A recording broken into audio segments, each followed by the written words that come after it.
La mejor vida cristiana, repito, la mejor vida cristiana proviene de las mentes que tienen la mirada en las cosas de arriba. Esa es la mejor vida cristiana. Ellos, hermanos, los que tienen esos pensamientos celestiales son los creyentes. Los creyentes se dan cuenta que sus vidas están escondidas en Cristo, en Dios, el Padre. Y como Jesús, hermanos, está entronizado en el cielo porque Él es el creador del cielo, los corazones de nosotros aquí en la tierra, los que estamos todavía en este mundo, debemos estar conectados al cielo, a los pensamientos del cielo, a lo que es Cristo. En Colosenses 3:2, que es un versículo muy conocido, usted lo ve en su Biblia, Colosenses 3:2, dice, poned la mira en las cosas de arriba, no en las de la tierra. Es decir, pensar bien se traduce, o tener la disposición interior correcta. Eso es, poner la mira es pensar bien.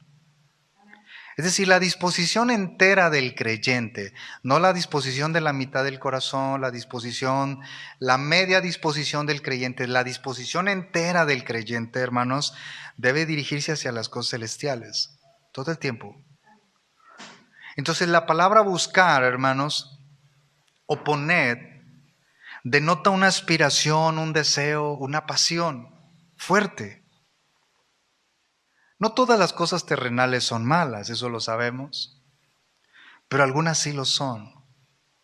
Aun aquellas cosas que en sí mismas no causan daño, se convierten en dañinas al paso del tiempo. Si nosotros le permitimos que esas cosas terrenales ocupen el lugar que debe estar reservado para las cosas de arriba. Y qué difícil, porque mientras estemos en esta carne, siempre, hermanos, la carne va a querer las cosas de este mundo. El placer, las cosas placenteras de esta tierra. La pregunta es, ¿en qué debo pensar? ¿Y dónde deben estar mis pensamientos? Hay muchas realidades expuestas en la Biblia, hermanos. Muchas realidades. Recordemos que todo es apariencia. Todo es apariencia. Los hombres más hermosos, las mujeres más bellas. Todo es apariencia. La juventud es vanidad. Dicen amén. Todo es vanidad. Tenemos cosas materiales, mañana no las tenemos. Se nos esfuman en cualquier momento. Entonces, hermanos, hay muchas cosas que la Escritura nos habla justamente respecto a en qué estamos pensando o en qué pensamos. Acompáñeme a Romanos 8, verso 5. Romanos capítulo 8, verso 5. Dice la Escritura, porque los que son de la carne piensan en las cosas de la carne, pero los que son del Espíritu en las cosas del Espíritu. O sea, piensan en las cosas del Espíritu. Hermanos, los que son del Espíritu se refiere a los creyentes, que somos nosotros, desde luego. Pero dice piensan. Los que son del Espíritu piensan en las cosas del Espíritu. Habla de unos pensamientos respecto al cielo, a las cosas del cielo. Hermanos, este verbo incluye afectos, procesos mentales y voluntad propios de una persona, ¿no? El punto de Pablo es que los incrédulos tienen una disposición básica a satisfacer los apetitos de la carne no redimida. Ejemplo, les pregunto, ¿los incrédulos quieren venir a la iglesia? Dígalo, no. No. Pablo nos da una manera fácil de saber si caminamos o no en el Espíritu o caminamos en la carne. Simplemente, ¿cómo puedo yo saber si camino en el Espíritu o camino en la carne? ¿Cómo puedo saber? Simplemente, ¿en qué piensa mi mente? ¿Qué ocupan mis pensamientos? ¿Qué cosas ocupan mis pensamientos?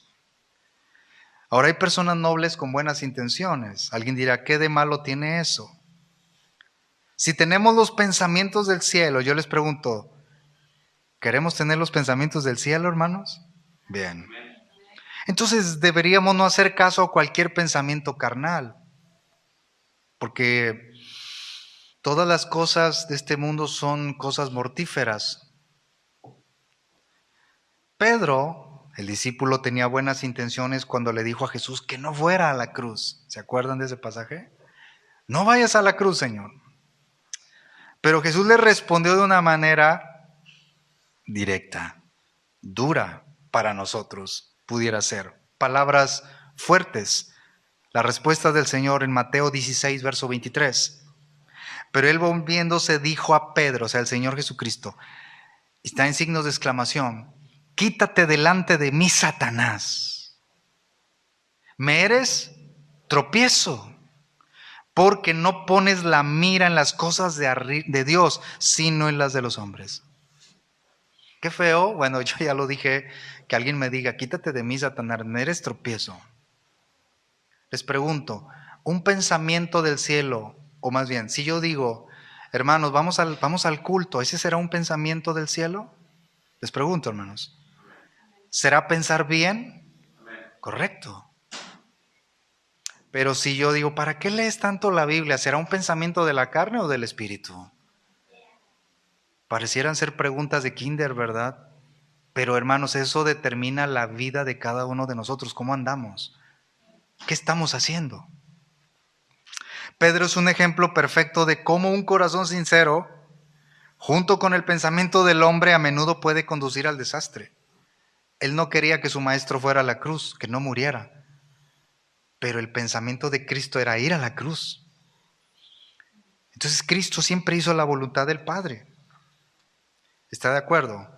Mire, hay un versículo, justamente en esta semana una persona me decía, ya que estás aquí, me dice, dime, cuando alguien muere, un creyente, ¿inmediatamente va a la presencia de Cristo? Rápido, claro, sí. Filipenses 1:23. Ustedes y yo no tenemos que dudar en eso, hermanos. Filipenses 1:23, multicitado, porque de ambas cosas estoy puesto en estrecho, teniendo deseos de partir y estar con Cristo, lo cual es muchísimo mejor. Entonces ya lo sabemos, ¿no? Pablo él sabía que cuando él muriera y murió, tendría comunión consciente, completa, íntima, sin obstáculo alguno con Cristo. Ya no habrá ninguna separación allá, nada que nos separe de Cristo. Entonces, hermanos, esta palabra estrecho en Filipenses 1:23 representa a un caminante con paredes de roca a cada lado, lo cual solo le permite ir deprisa hacia adelante. Yo soy el caminante. Recordemos que somos extranjeros y peregrinos. No hace mucho decíamos o comentábamos, usted y yo tenemos que tener mentalidad de peregrino. El mundo no es nuestro hogar. ¿Están de acuerdo, hermanos? Entonces yo voy caminando con dos rocas a mi lado, a mis dos lados, pero están tan juntas a mí que solamente debo ver hacia adelante.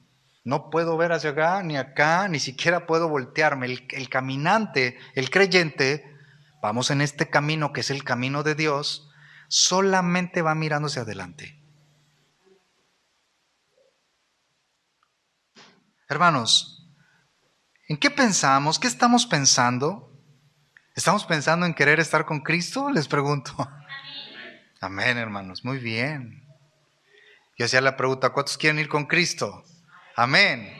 Pero muchos no se quieren morir. Yo hablo por mí. Yo sí me quiero ir con Cristo. Es más, quiero que Cristo venga, hermanos. Yo quiero que Cristo venga. Y más que querer, la verdadera iglesia de Cristo en Apocalipsis 22 dice, sí, amén, sí, ven, Señor Jesús. Ese es el anhelo de la iglesia. No es de, no, es que cuando mis hijos crezcan y se gradúen y todos se casen y quiero morir en mi cama, ancianito, eso es algo muy bello. Muy pocos creyentes tienen esa bendición. Morir rodeado de sus hijos, nietos, bisnietos, tataranietos, qué sé yo. Muchos no. Nuestro anhelo, un pensamiento, ¿en qué estoy pensando? Ya sé, hermano, mañana tengo que ir a trabajar, tengo que hacer esto, tengo que ganarme la vida, sin duda. Y qué difícil, hermanos. Por eso muchos se han extraviado. Ya no piensan en Cristo. Yo les voy a decir por qué. Porque si pensaran en Cristo, hermanos, estarían en la iglesia. Mire, hay un anhelo fuerte. Porque estoy en Filipenses 1:23. Pablo dice, tengo deseos de partir, o sea, de morir y estar con Cristo. Esta palabra deseo, hermanos, es un anhelo fuerte. Mucha fuerza. Él suspiraba y anhelaba ya no estar aquí en esta tierra. Él ya murió, obviamente. Él ya no quería estar aquí. Obviamente alguien dirá, les está enseñando a que no hagan nada, ¿no? Porque el verso 24 que no vemos, Pablo es muy claro. Pero si estoy aquí, es por causa de ustedes, para seguir predicando, para seguir trabajando, etcétera. Estoy parafraseando. Esa es la mejor manera de estar preparados, ¿no? O cómo estamos esperando a Cristo en la mecedora. Ya ven, Señor Jesús. No. La iglesia de Cristo está trabajando en los ministerios y dones que Dios ha dado a su iglesia, por su gracia. Entonces, hermanos, el ir al cielo significa que al fin terminaríamos ya con el pecado y la tentación. ¿Cómo no desear el cielo, hermanos? ¿A poco no? ¿O alguien ya no lucha con el pecado a los que están aquí? ¿Puras blancas palomitas? No, ¿qué le pasa, hermano? Yo cuando oro en la noche, yo digo, gracias, Señor, porque no fui como el hermano Gerardo. Pecador, incircunciso, filisteo y todo lo que termina en teo.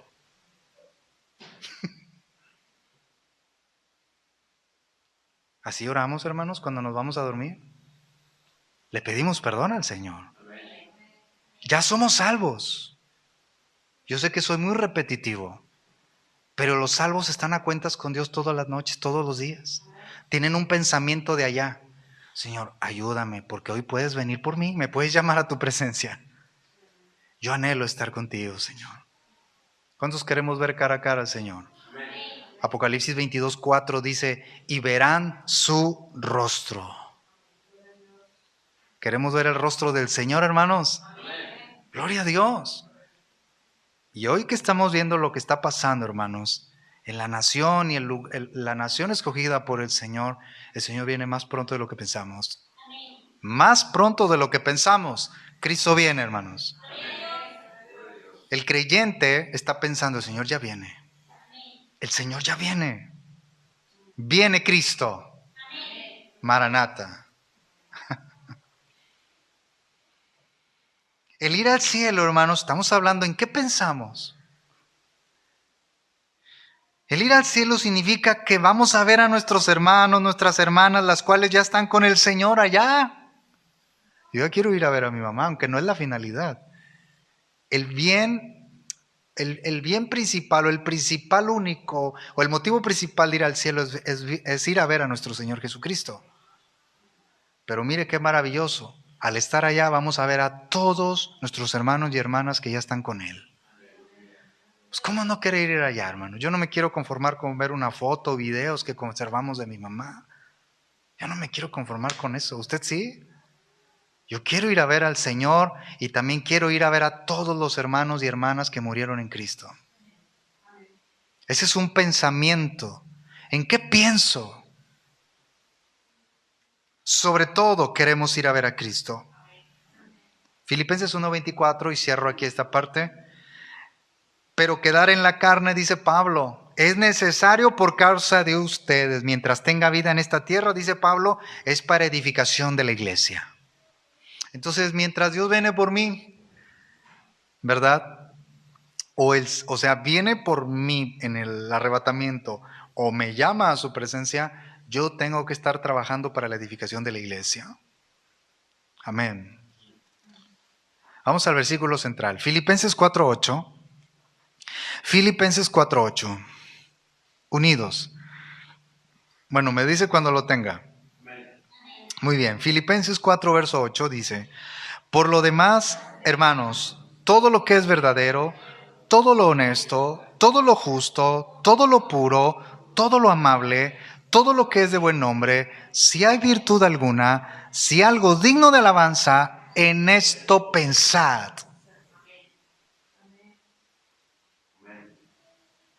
Vamos a verlos todos. Verdadero. Lo que se encuentra en Dios, en Cristo y el Espíritu Santo.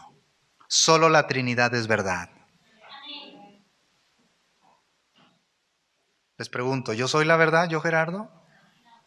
No. ¿El pastor es la verdad? ¿Los hermanos son la verdad? No. Solo el Padre Celestial, solo Jesucristo el Hijo y el Espíritu Santo son la verdad. Amén. Y obviamente cuando hablamos de la Trinidad estamos hablando de su palabra. Solo la Biblia es la verdad. Porque es la voz de Dios. Fue la palabra que Él nos dejó, inspirado.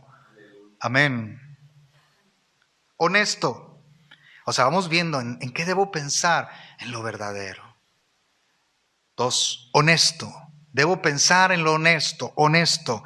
Hermanos, este verbo griego significa digno de respeto o noble. Digno de respeto o noble. Es decir, los creyentes deben meditar, deben pensar en todo lo que merece admiración y adoración. En todo lo que merece admiración y adoración. La pregunta es, ¿quién merece admiración y adoración? Solo el Señor Jesucristo y su palabra. Hay que admirar la palabra de Dios. Amén, hermanos. Solo el Señor es digno de respeto. Amén, hermanos. Isaías 9:6, porque un niño nos es nacido, hijo nos es dado, y el principado sobre su hombro, y llamará su nombre admirable, consejero, Dios fuerte, Padre eterno, príncipe de paz. Él es el admirable. Proverbios 1:7, el principio de la sabiduría es el temor, es admiración, respeto y devoción por quien es Dios. A Dios no le tenemos miedo, al contrario. Hebreos 4:16, nos acercamos con confianza al trono de la gracia. Pero mire para qué. Para alcanzar misericordia y hallar gracia para el oportuno socorro. ¿Cómo no darle gracias a Dios por su misericordia? Se predicó el domingo. Es por su misericordia, hermanos, que estamos aquí. Gloria a Dios por su misericordia. Filipenses 4:8. Justo, en esto debemos pensar. Es decir, lo que es correcto. El creyente debe pensar en armonía con el parámetro perfecto de la santidad divina. ¿Se fijan que todo es Cristo, todo es Dios, todo es el Espíritu Santo? Hermanos, lo que es correcto. El creyente, ¿cuántos creyentes hay aquí? Deben pensar en armonía con el parámetro perfecto de la santidad divina. Isaías capítulo 6, ¿verdad? Verso 3. Dice que, hermanos, el Señor estaba sentado y sus faldas llenaban el templo, ¿no? Y había serafines, cada uno tenía 6 alas, con 2 cubrían sus rostros, con 2 cubrían sus pies y con 2 volaban. Isaías 6, verso 1, 2. Y en el verso 3, y cada uno de ellos decía, Santo, Santo, Santo, Jehová de los ejércitos, toda la tierra está llena de su gloria. Amén. En eso debemos pensar. Miren, mis hermanos, en Filipenses más bien, la carta o la epístola, que es lo mismo, hermanos, todo se centra en Cristo. Todo. Cristo. Escúcheme, mi hermano, escuchemos todos. Sin Cristo no hay sentido en la vida. Sin Cristo no hay unidad. Sin Cristo no hay gozo. Sin Cristo no hay una familia próspera. Sin Cristo no hay vida. Sin Cristo hay muerte. Y no hablamos de la muerte física porque todos vamos a morir. Habla de la muerte eterna. La segunda muerte. El infierno. Sin Cristo. Por eso todo se trata de Cristo. Todo, hermanos. Si en un sermón no se habla de Cristo, Quite eso todo de su historial de YouTube, de redes, todo, quítelo. Es que es muy buen orador, pero si no está Cristo en esas predicaciones, no son cristianos. Son muy buenos motivadores. Pero si no está Cristo allí, Juan 15:5, separados de mí, nada, hermanos. En eso tenemos que pensar. ¿En quién? En Cristo. Todo lo verdadero, todo lo honesto, todo lo justo, o sea, todo lo que es correcto. Estoy en Filipenses 4:8. La Escritura nos sigue diciendo en qué pensar. Todo lo que es puro. Es decir, lo que es limpio y sin contaminación moral. Ese es Cristo y su palabra. ¿Se fijan que todo es Cristo? Sin Cristo, hermanos, no hay pureza. ¿Están de acuerdo? ¿Están de acuerdo, hermanos? ¿Cuántos glorifican al Señor? Solo Cristo, hermanos, es digno de todo esto. Decimos amén. En Efesios 5:26 dice, para santificarla, habiéndola purificado en el lavamiento del agua por medio de la palabra. En Efesios 5:26 se refiere a la iglesia. Y cuando dice por medio de la palabra se refiere a la palabra hablada. Efesios 5:26. Entonces, si yo les pregunto, hermanos, estoy en Filipenses 4:8, todo lo puro, en esto debo pensar, en todo lo que es limpio y sin contaminación moral. Si yo les pregunto, ahorita que acabo de decir Efesios 5:26, ¿queremos que haya purificación en una iglesia? Les pregunto. ¿Queremos que haya purificación? Pablo está hablando en Efesios 5:26 a la iglesia. Tiene que haber el evangelio proclamado, la palabra hablada, hermanos, y las escrituras proclamadas. ¿Queremos que haya una familia purificada? Se necesita la palabra. Todo lo que es puro, toda palabra de Dios es limpia. No hay escoria. Escoria es cosa vil. No, la palabra de Dios es limpia, pura. Amén, hermanos. Volviendo a Filipenses 4:8. Todo lo que es amable. Todo lo que es amable, Filipenses 4:8. El verbo significa amigable y agradable. Inmediatamente se acordaron, cuán amables son tus... ¿Cuán qué, hermanos? ¿Cuán qué? Uno de los frutos del Espíritu en Gálatas 5:22 y 23 es benignidad. Es tratar con amabilidad. Ay, hermano, es que yo la he regado tantas veces. Y bueno, ya dije la palabra, ¿verdad? Ay, hermano, de verdad, me he equivocado tantas veces. He tratado mal a un hermano, a un prójimo. Bueno, hermanos, el Señor sigue tratando con nosotros todavía. Pidámosle al Señor tratar con amabilidad a todos. ¿Se fijan cómo las moradas del Señor son amigables o deberían ser amigables? Quiero hacer un alto aquí.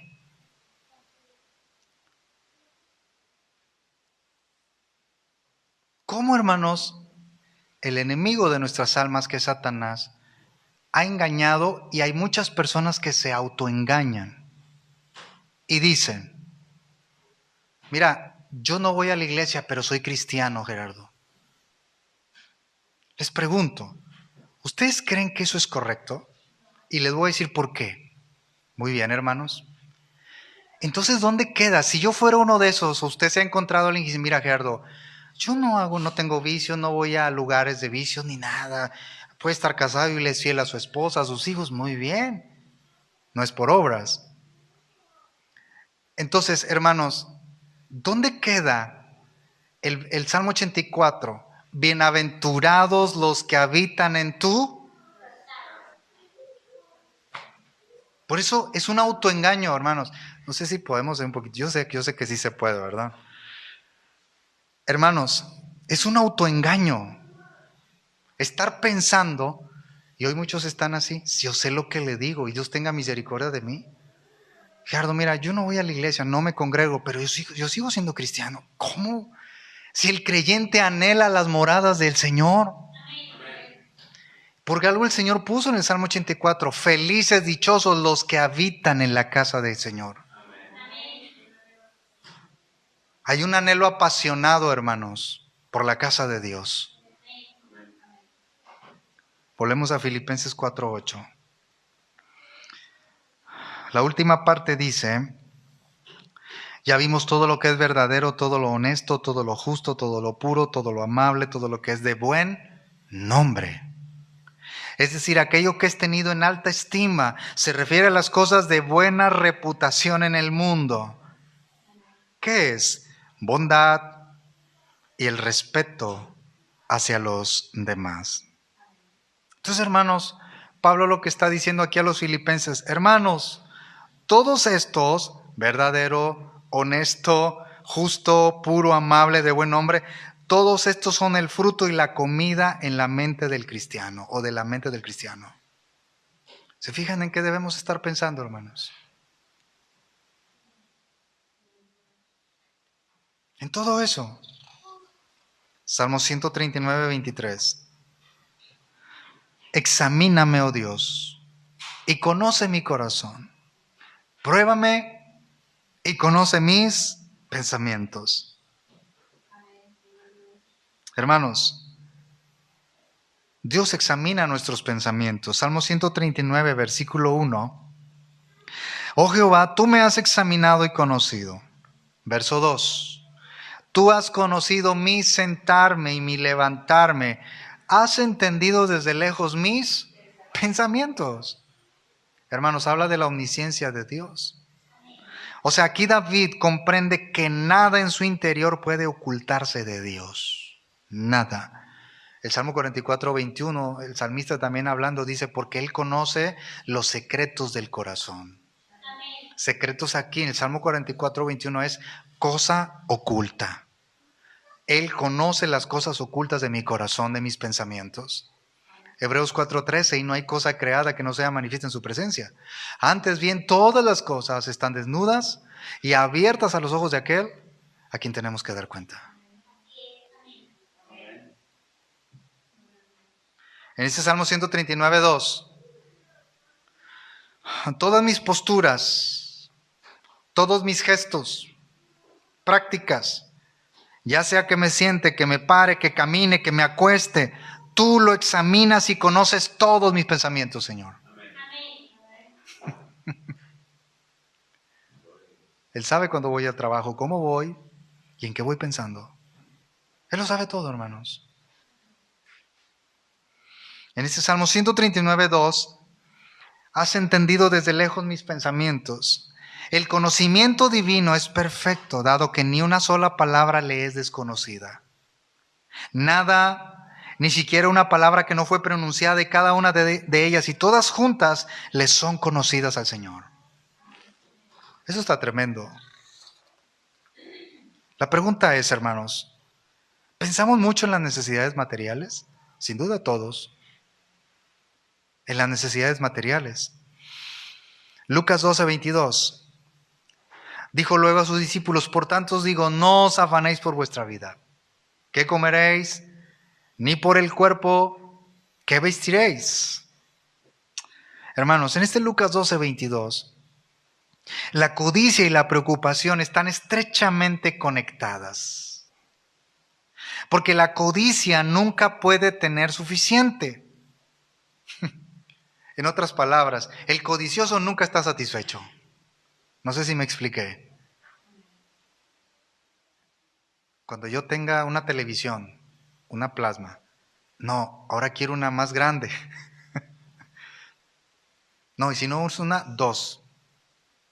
Y es que me dan una promoción en, no sé, Easy o Total Play, y me dan no sé qué, y me ponen gratis para otra televisión, el de canal, el básico, y vamos a poner otro. ¿A poco no? La preocupación teme que nunca tendrá suficiente. El codicioso nunca está satisfecho, y el que está preocupado dice, nunca voy a tener lo que necesito, y siempre está preocupado. Ninguno de estos dos tienen pensamientos en Jesús. El que se preocupa demasiado, demasiado, demasiado. Y el que está codiciando demasiado, demasiado. Verso 23, el contexto, Lucas 12, 23. La vida es más que la comida y el cuerpo más que el vestido. ¿Qué significa? Que la preocupación de la que habló Jesús baja al hombre al nivel de un animal que simplemente se preocupa por las necesidades básicas o físicas. Jesús estaba diciendo esto. En Lucas 12, 22 al 23, Jesús estaba diciendo, tu vida es más y tienes asuntos eternos que pensar, en qué pensar y en qué seguir.